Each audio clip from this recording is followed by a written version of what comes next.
Hola, bienvenidos a un nuevo video de COVID para no científicos, y en este video vamos a hablar un poquito de cómo se fue dando la pandemia o cómo empezó la pandemia hace ya más de un año y medio.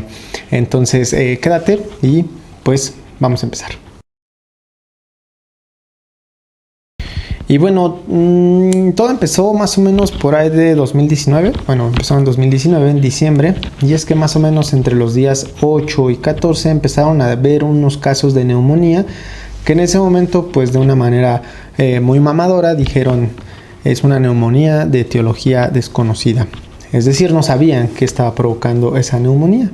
De modo que pues las autoridades de ese país, en China, y de esa provincia, Wuhan, pues empezaron ahí a realizar investigaciones al respecto, y a alguien se le ocurrió tomar, más bien no se le ocurrió, los protocolos para el tratamiento de neumonía, así son, tomar un poquito de las secreciones de los pacientes a nivel pulmonar, y bueno, las obtuvieron y los procesaron y pues se dedicaron a estudiarlos. Todo ese mes no hubo mucha información, hubo más bien mucha incertidumbre, pero pues las autoridades de la Organización Mundial de la Salud mandaron un comunicado a China, a la provincia de Wuhan, de que tenían que dar una explicación al respecto. Entonces así, el 31 de diciembre de aquel año 2019, pues se anunció que habían en ese momento 27 casos de neumonía de etiología por determinar y que se estaban estudiando. Justamente para el 9-10 de enero ya de 2020, China lanza un comunicado diciendo: ya identificamos al agente causal. El agente causal es ni más ni menos que un nuevo coronavirus.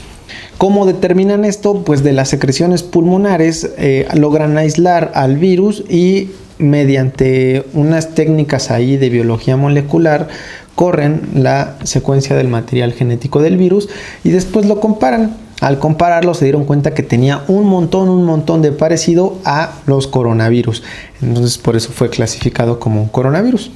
Ya después empezaron a realizar otro tipo de estudios como micrografías, etcétera, pero bueno, ya con la información que se tenía se podría definir que el coronavirus era esta bolita que tiene un aspecto de coronita, y que alrededor lo que le da el aspecto de corona, y que por eso se llama coronavirus, tiene estas proteínas que son la proteína S. Dentro del coronavirus pues está su material genético y algunas otras características que son muy importantes al momento de replicarse o multiplicarse dentro de nuestro cuerpo. Pero bueno, eso pasó más o menos el 10 de enero, y para el 13 de enero ya había valido queso esto, porque ya había un caso en Tailandia, es decir, ya había salido de la región.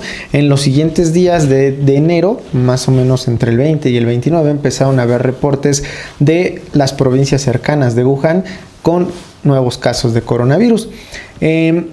Curiosamente, ya la localidad o la provincia de Wuhan ya estaba siendo contenida, pero pues ya había sido demasiado tarde porque ya había casos por diferentes partes de China. El 30 de enero, pues la OMS dice: oigan, allí hay una emergencia, hay que mantenernos alerta. Entonces manda este comunicado y pues se mantiene ahí al tanto de qué es lo que va a pasar. Unos 10 días después, entre el 10 y el 11 de febrero, la OMS anuncia que este coronavirus ya tiene nombre. En los primeros días se le llamó COVID-19 y también se le llamó 2019 nCoV. El 2019 es por el año en el que se detecta, N pues es por un novedoso o novel, nuevo, y CoV es de coronavirus. A este coronavirus, en esos días de febrero, un comité internacional lo llama como SARS-CoV-2.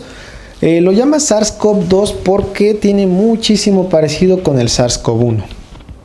Pasaron las semanas y el 28 de febrero la OMS dijo: oigan, este se está convirtiendo en un problema mundial, hay que prestar muchísima atención.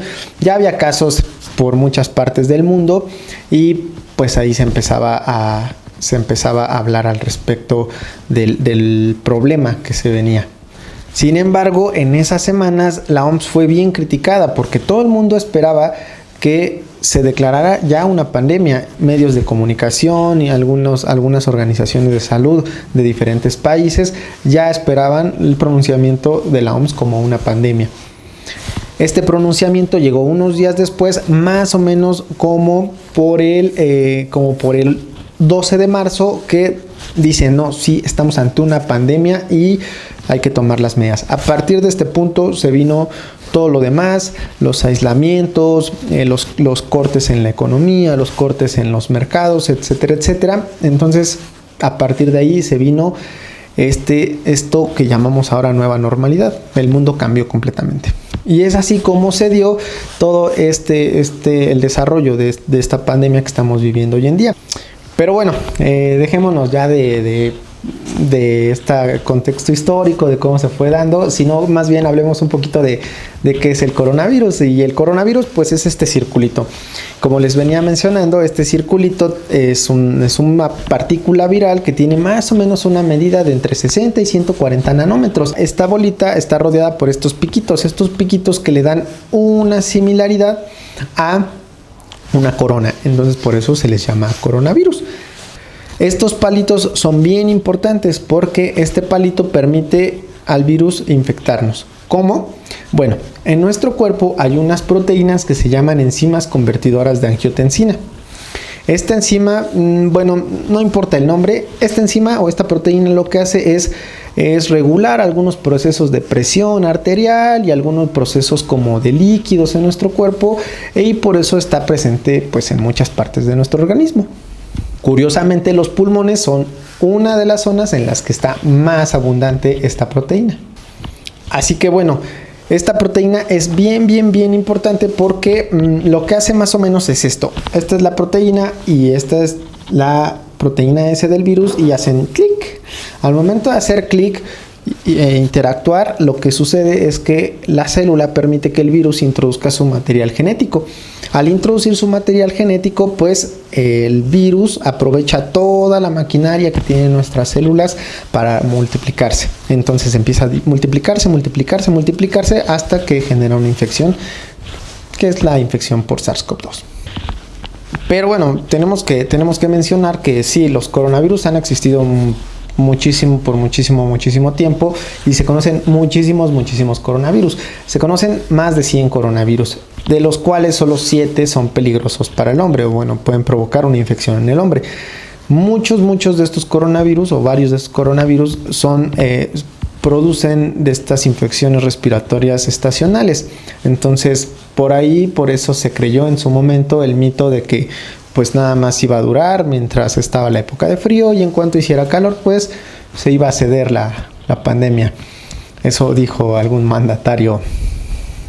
Y quizás los 3 coronavirus más representativos o que tienen mayor importancia a nivel salud pública son pues el SARS-CoV-1, el SARS-CoV-2 de la actual pandemia, y uno que estoy seguro que muy pocos han escuchado, que es el MERS. Así que bueno, una vez que empieza ya el virus a multiplicarse y a diseminarse por todo nuestro cuerpo, pues vienen los cuadros, la sintomatología o el cuadro clínico que es de coronavirus, que bueno, se han reportado muchísimos síntomas al respecto. Les recomiendo que revisen la página de la CDC de Estados Unidos, viene muy bien explicado, e incluso vienen los síntomas persistentes a la infección de coronavirus. Pero pues los más importantes, o los que nos hacen pensar de un cuadro por coronavirus, sin duda son fiebre, dolor de cabeza y tos. Estos 3 síntomas son como que una parte importantísima en el diagnóstico, y pensaríamos en un caso sospechoso en caso de presentar estos síntomas. Y sí, tal vez tú me vas a decir, a mí ya me dio coronavirus y yo no presenté nada de eso, yo tuve diarrea. Bueno, hay casos excepcionales, pero de manera general estos 3 síntomas son los que se han presentado en muchísimos cuadros por coronavirus. Y además de estos otros 2, que son la pérdida del olfato y la pérdida del gusto, que pues propiamente se llaman ageusia y anosmia, que bueno, la gente los relaciona mucho con coronavirus. Sí son importantes, sin embargo, el hecho de que tú los presentes no asegura que tengas COVID. Y hablando de la presentación clínica, pues la gran mayoría van a presentar un cuadro súper leve, un cuadro que ni siquiera van a notar, o un cuadro gripal muy leve. Y ya un porcentaje muy pequeño es el que presenta estos cuadros moderados y graves, que pues derivan en una neumonía. Esta parte pues es importante, ya que bueno, al ser cuadros tan leves, Una, pues permiten que el paciente no se sienta mal, no se sienta tan deteriorado, no vaya al médico y no se detecte ese caso. De esta manera pues se puede perder muy fácil el control de los contactos y la transmisión del virus. Y en caso de que pues llegues al médico y esto, el tratamiento que se te ofrece muchas veces, o bueno, debería de ser de soporte. Digo debería porque seguimos viendo que muchas instituciones dan tratamientos que no están justificados con artículos científicos. Bueno, no generalizo. Algunos médicos de las instituciones siguen dando estos tratamientos, pero no generalizo, ¿eh? Y pues del tratamiento, el tratamiento pues es soporte, básicamente paracetamol y mucha agua para que te mantengas hidratado. Entonces no hay mucha complicación. Hay muchísimos tratamientos que se están dando. Hasta el momento no hay evidencia para el uso de ivermectina, hidroxicloroquina, acitromicina, dióxido de cloro, colchicina, etcétera, etcétera. Entonces, si vas a un médico, te recomiendo que pues vayas con un médico que trate de estar actualizado. Si tú ves que tu médico te da este tipo de tratamientos, yo preferiría pedir una segunda opinión. Y al final están las vacunas de las cuales pues prometo hacer videos uno a uno explicando cómo funcionan y cuáles son sus características, pero a grosso modo aquí es donde cobra muchísima más importancia la proteína S que te mencionaba hace ratito y que sirve para que el virus entre, la proteína que hace esto con nuestras proteínas. Porque muchas de las vacunas están diseñadas con la información de esta proteína, entonces generan anticuerpos que son específicos para esta proteína, son para detectarla, de manera que cuando la detectan al virus y lo eliminan de nuestro cuerpo. También cuando nosotros nos infectamos, los anticuerpos que van a detectar al coronavirus en una infección posterior son precisamente anticuerpos que detectan a esta proteína S. Es que todo este mundo de la inmunología, de las vacunas y en general, todo esto es un mundo bien amplio. Pero hasta aquí vamos a dejar este video. Espero que te haya gustado. Sigue nuestras redes sociales, suscríbete y todo lo que dicen los demás de estas plataformas. Nos gustaría que comentaran sus dudas para que los posteriores videos de COVID para no científicos se basen precisamente en esas preguntas. Ya hay muchísima información y hay muchísimas personas que hacen videos de este estilo. Sin embargo, nosotros queremos resolver dudas más que presentarles información que ya es muy repetitiva. Entonces, anímense aquí a preguntar y nosotros trataremos de darles respuesta a todas sus preguntas. Nos andamos viendo y que tengan un excelente día.